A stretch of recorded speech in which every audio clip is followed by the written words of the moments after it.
Hi tramps. Well, it's a rainy Saturday, so I thought it would be the time to address a problem that I've noticed with my Behringer DX2000 USB mixer. The master faders have finally started to wear out. You can tell that you've got this problem because you will hear crackling when you manipulate the faders. I'll show you what I mean.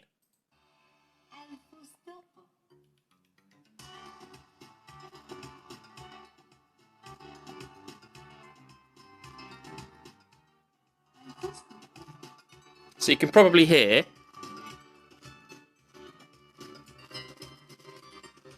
there's a lot of noise on that fader. So how do we fix this? Well, this actually does involve some pretty major surgery, and you actually do have to get your soldering iron out, take out a PCB and do a desoldering job and a resoldering job. The parts you need are these things. Now, you can spend a fortune buying them from UK suppliers, or you can pick them up for a few pounds from AliExpress. I think the size of them is, I think it's 75mm. So yeah, this is what you need. It's the Behringer A10K, so that's a logarithmic 10 kilo ohm. And what you'll get is one of these. You know it's the right one because it'll have 4 pins at the bottom.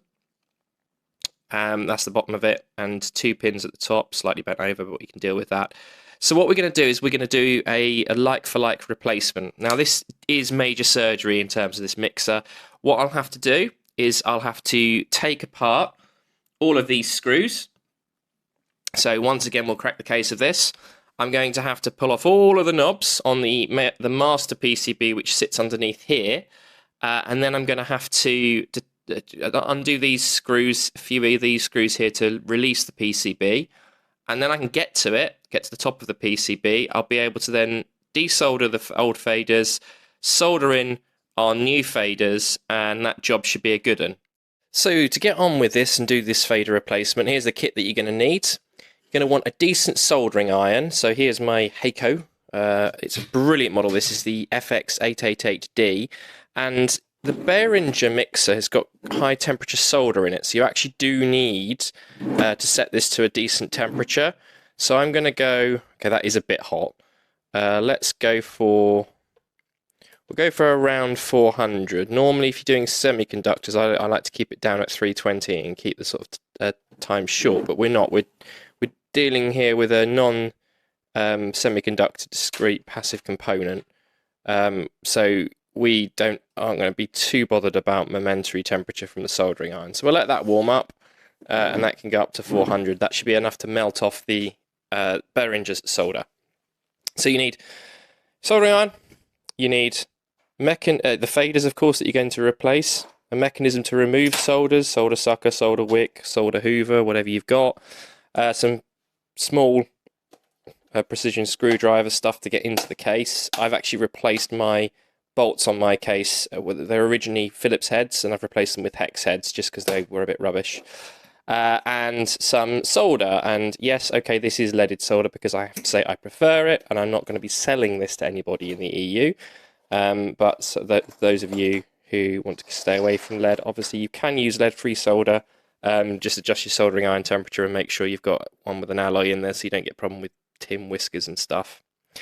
Okay, so that's the kit we're going to need. Let's bring the big daddy in, and from this point onwards, because we're going to be opening equipment that contains semiconductors, some of which will be static sensitive, you need one of these.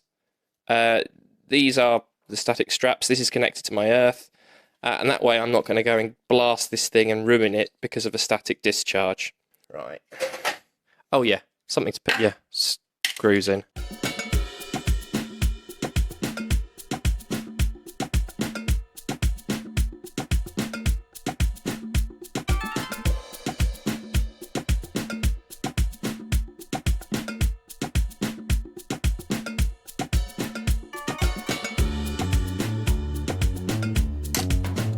Right, side panel off. We'll have a look in there in a sec, just one moment. Right, it's a bit better, just adjusted the camera so I've got a bit more height on it now. Okie dokie, so side panel's off. We've got side panel number 1 off, which is lovely, so that's going over there. Number 2 now.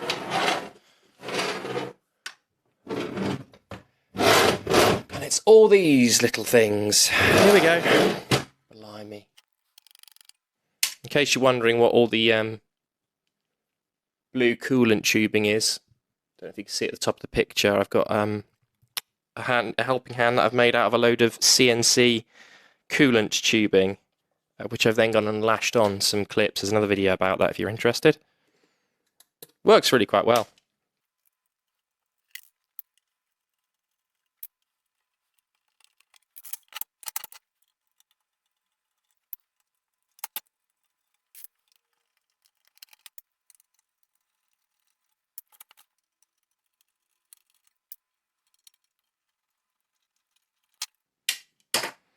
Right, side panel 2 off.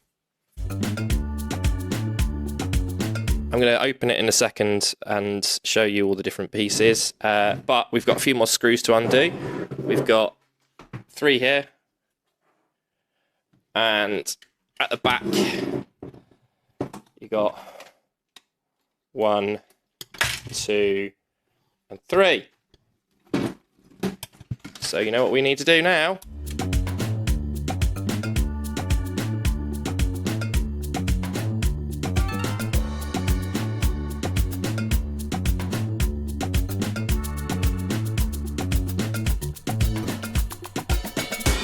So once you get this far, your mixer will open up like a clamshell.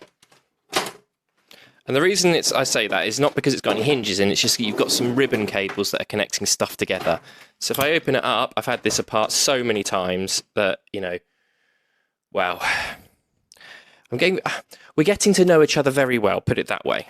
But anyway, now I have actually extended some of these ribbon cables and replaced some, as you may have seen in another video, so I can completely open mine up. But most people, you will find that this cable here, which I don't know if you can see all the way to the back, but this cable here is a power supply for the board of interest. That will be in your way and that will give you problems, so you probably have to disconnect it. You'll find that it gets taut about halfway up.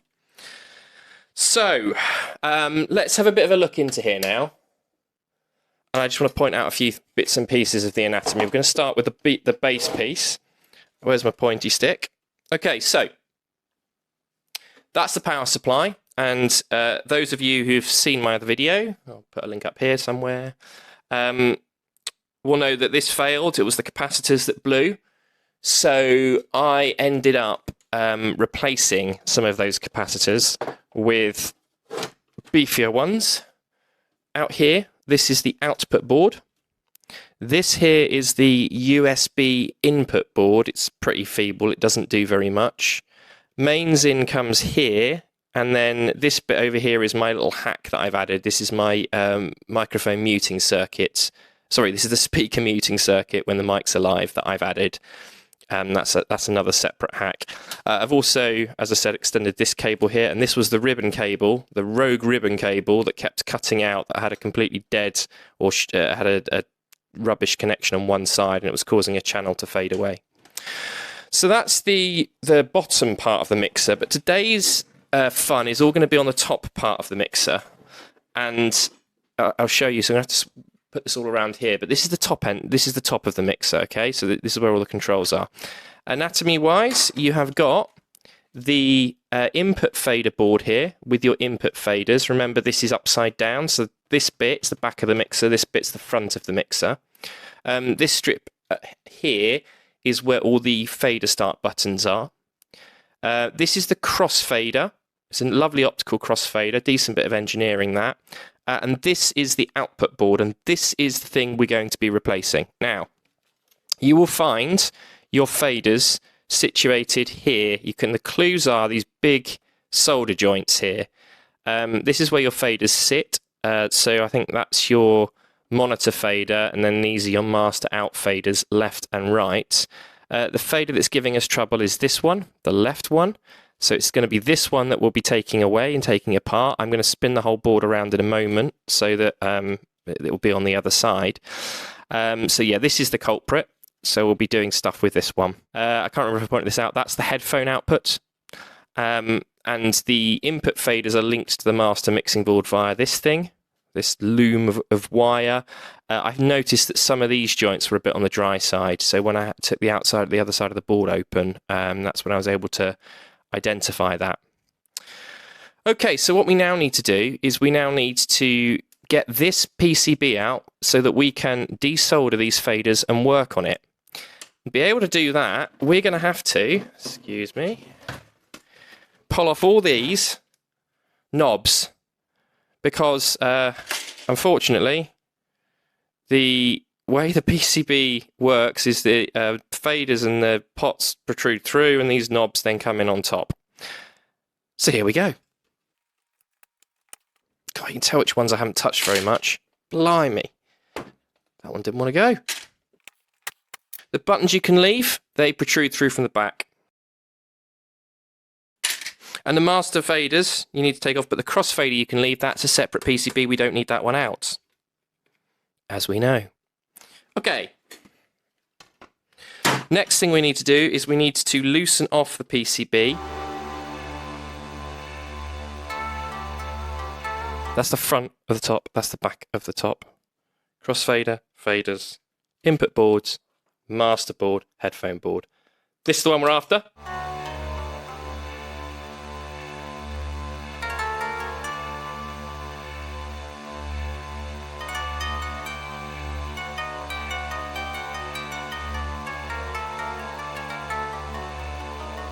I'm just going to take some of these ribbon cables out so that we can actually get to what we need. So this is the input to the input cable to the master board. This is the ribbon cable that I replaced several moons ago.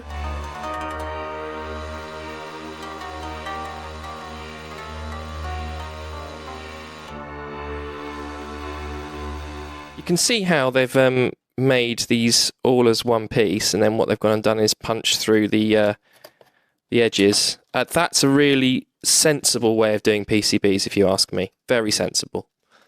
Right, let's just tell you what. Let's just undo this last clip here. Can you see that? Right, there we go. And here it is. This is the culprit. This is the main board, the main master mixing board. So. Crikey, you can see there's a bit of dirt on here, a bit of dirt and grime. So these are the faders that are causing us trouble, and you've got your left main and your right main. This is the monitor fader. I don't really use that much, and these are 10K logarithmic. Now let's just check we've got a compatible fader. A103, so that's 10K, and I think the A means that it's a logarithmic fader as well. If we're really paranoid, we can test the resistance on here. This has just got a serial number on there. What else does it say? It doesn't say much else. But you know what? They look pretty similar, don't they? And most importantly, if you look at the pinouts on them, so if I flip this over, pinouts, identical. Identical locations, identical places. The only thing that could scupper this is if this ends up being the wrong value. Now, it should be 10K. Normally, you find 10K slide pots in audio lines of mixers. Some vendors like to be different, but the vast majority are fine. Some other things to point out on here. These little LEDs backlight the logo. Later versions, you'll find that these are red. My version, they're blue. These are the VU meters, the sound level meters here. And these are the chips that control the sound level meters. These various faders are filters and everything. I've actually I did replace a capacitor up here because it was looking a bit dodgy once upon a time. But then I tested loads of others and everything seemed to be fine. The only other thing I've done to this is, can you see this ribbon cable input here? This is the ribbon cable that comes from the input boards. That had some dodgy looking joints, so I redid a load of them. I wondered whether there was some dry joints going on. Speaking of dry joints, it's always worth inspecting if you're getting issues with intermittent audio, because it's either going to be a loose connection, failing component, or a dry joint. And I did give these a good inspection last time I had it open. this fader's got a slightly dodgy one, but that actually is it's not a useful connection. So it looks like a dry joint there, but it's on an earth and it's got another one. So that's not our problem today. So what we now need to do is I'm going to desolder all of this. Yep. So what I'll do is I'll be heating it up. I'll be removing solder with a solder wick, and then I'll be pulling out the old faders, and then I'll be popping in the new faders, and then I'll resolder it. Let's see how we go. Okay, so for desoldering, loads of different ways that you can do it. They generally revolve around sucking up solder, using a solder wick or a solder hoover. The easiest is a solder hoover. Your temperature you want for this is going to be quite high. The reason we can pick a high temperature is because we are using, these are passive components, there's no silicon in there to go pop. But also, I happen to know that the Behringer uses some high temperature solder, so you'll actually find that to melt the thing, you need to put a ton of heat into it before it will finally yield and go. So you look, see how much I had to hold that on there, and this is 400 degrees, and it's just melting. So, and this is a temperature controlled iron, so it's, it really is 400. So what you do with this is you just melt the solder off, stick your wick on, soak it up, heat the wick.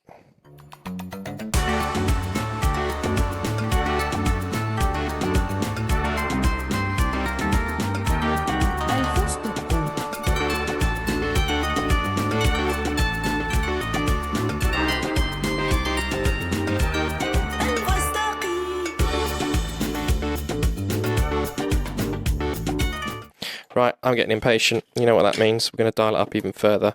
I'm going to go to 450. Again, never do this for silicon.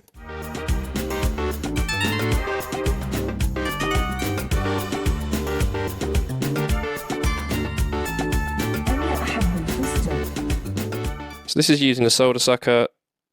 Heat the pad, melt the pad, shove the solder sucker over it, fire the trigger, and it will suck the stuff up.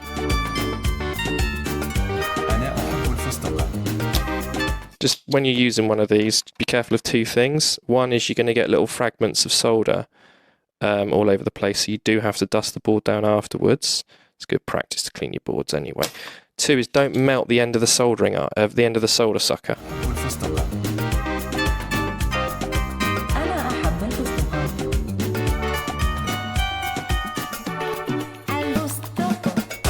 Getting somewhere now. Managed to get the 4 pins off the bottom of the fader, so we're just about to take the rest of it off, and it is tough. It's really hard. The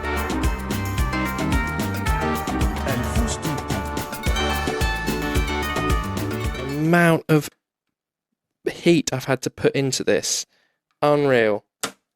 There we go. Extracted a fader. Wow. There we go. And D103, so we are indeed a 10k 10 kilo fader, and it will be logarithmic because they always are. We could rip this apart and inspect stuff, but I'm just going to carry on and try and get this out. Now I believe that, yeah, I thought that was pretty good. So this is just a flimsy metal piece. There we go. That's our old fader out. I need to... Now what I'm doing is I'm inspecting the solder holes to see if I need to do anything clever. That one here needs just a bit of clearing, and there's a bit of debris in there, so I'll just do that now. Just be careful when you do this kind of thing that you don't rip the pads off. It's very easy to do. So just poke that one through. Sometimes what I'll do is I'll get a bit of a spare component leg, and I just poke it through to clear the hole. Right, time to insert the new fader now, he says. But got a load of debris. Now we can see through. Okay, so I've got one hole that might give me challenge. The rest are all nice and open. Good. So this is our old fader. This is our new fader.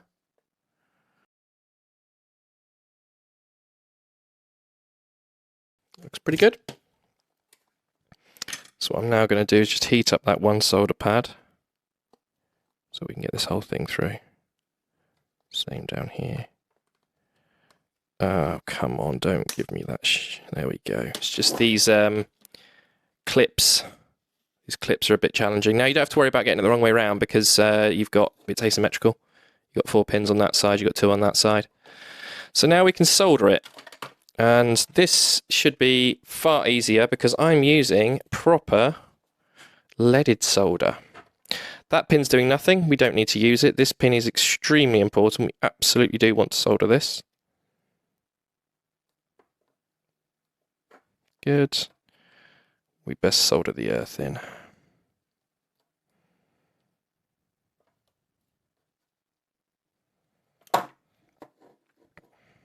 Don't need nearly as much temperature for this solder, but I do still need to connect it to the pad, which has got the other solder on it still. So, you know, I'm having to bake it a little bit. All right, that's going to need some flux. Tell right away that's going to need some flux. So we will just give it a same as here. Let's get the flux pen on that. Good. Lovely. See where I'm working? Great. Fantastic. So apply a bit of heat to one side of the pad, apply a bit of heat to the other side of the pad, introduce the solder, let it flow, take the solder away, heat for a few seconds, let it flow across, and then just top up. That's how you do it. Good. Okay. Psst. There we go. Lovely.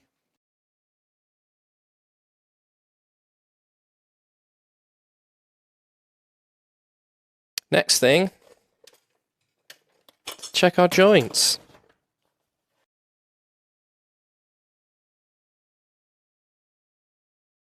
Right, I just need to check that my interesting job has kind of worked. So what I'm going to do is pop this initially on continuity mode, so I can hear. And I want to just check that this wire here has got continuity with this leg.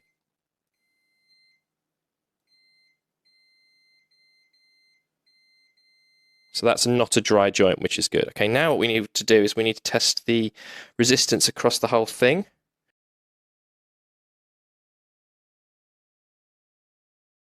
Hugely varying, that's because there's other components there, but the point is it's showing something. So now finally what we need to do is we need to clean it, because I have gone and put a ton of debris all over that. So let's do that. Get this out of the way. Actually, while I'm there, I'm going to go and just inspect the hole that I melted, because I'm an idiot. Where was it? It was here. Bit of rubbing alcohol. I haven't got much left. Good old toothbrush.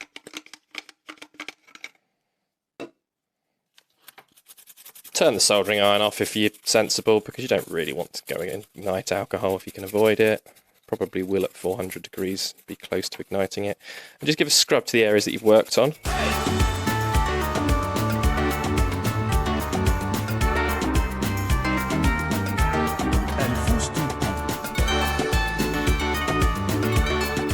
Little spot there that I'm not sure about.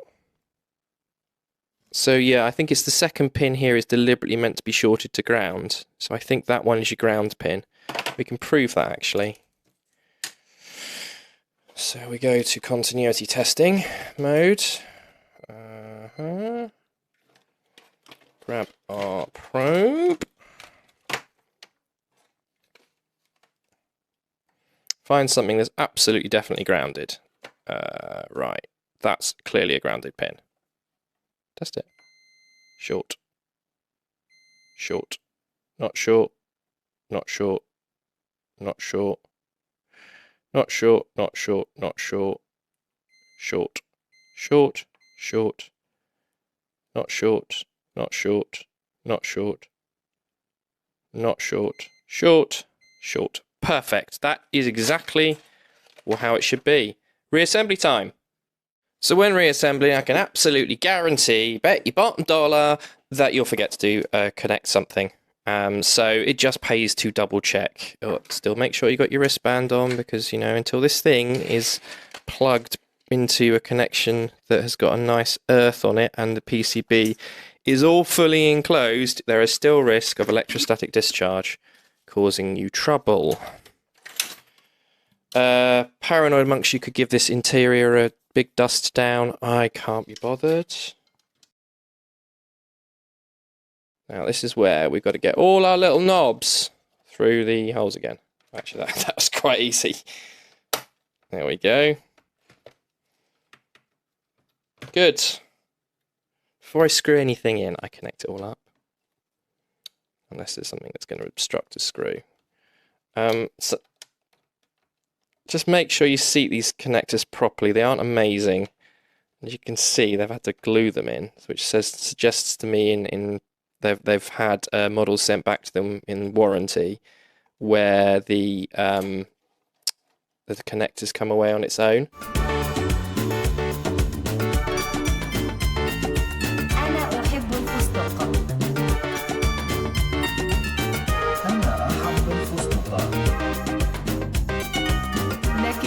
And just check that everything coming off this board is connected to something else on the other side. Yeah, that is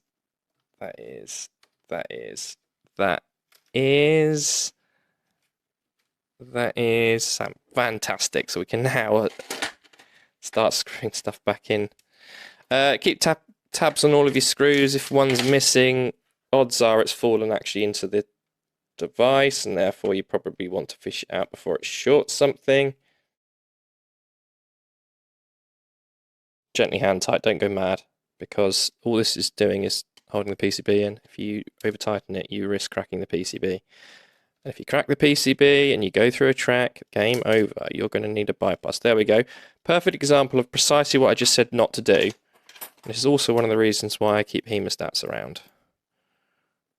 So don't drop screws in, because they will cause you pain if left in situ. This one don't want to come out. There we go. Right, let's try that again. This will void your warranty, by the way.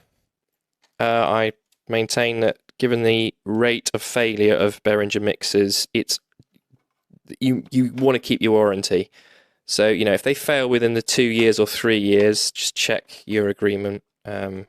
Varies from country to country. Then just get it repaired under warranty. It's for the cost of the equipment, it's almost not even worth the time spent hacking them the way I do. So, you know, if it's in warranty, just get them to fix it. Also has a hidden benefit if they see with their own eyes the faults that their devices tend to develop. And the more times they see a fault and the more times they have to fix something under warranty, the more that's going to cost them, and therefore the more that they'll be motivated to fix it in subsequent models.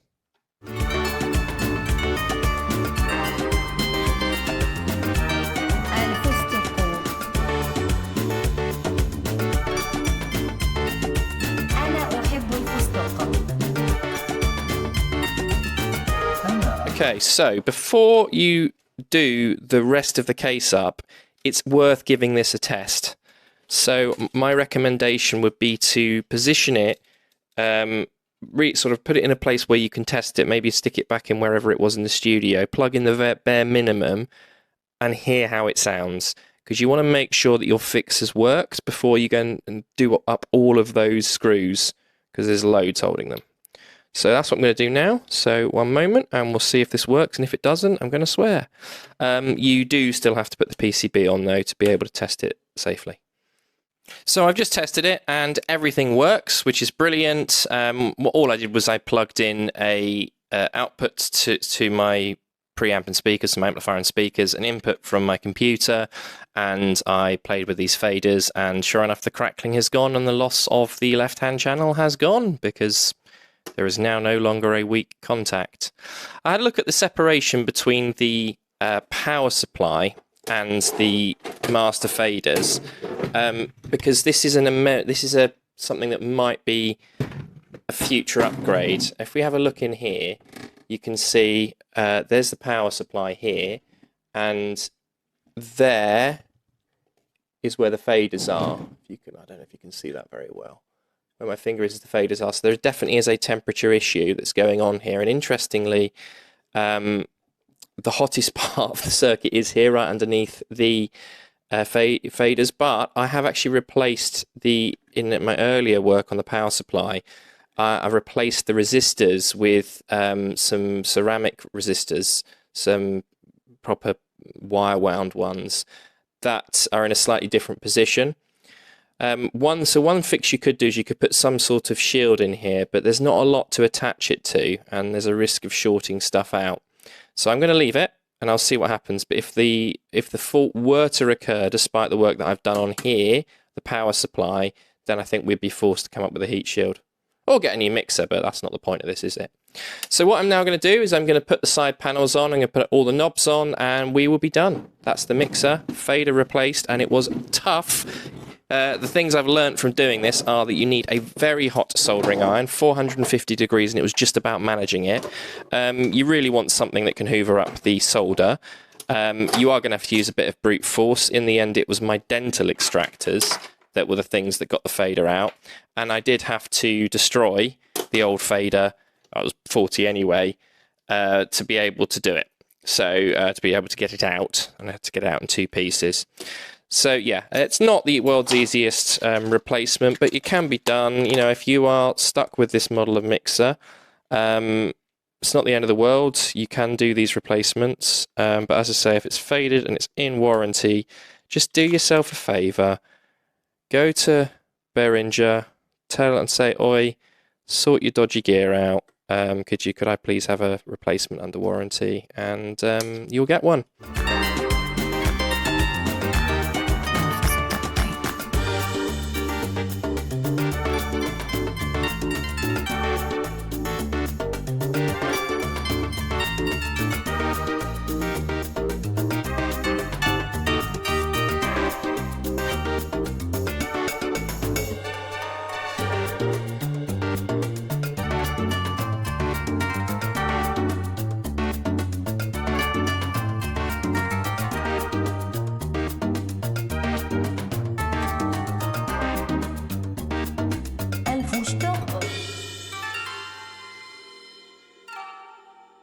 I thought it would be worth just having a look at the guts of the fader, because I've never really ripped one of these apart. I know how they work.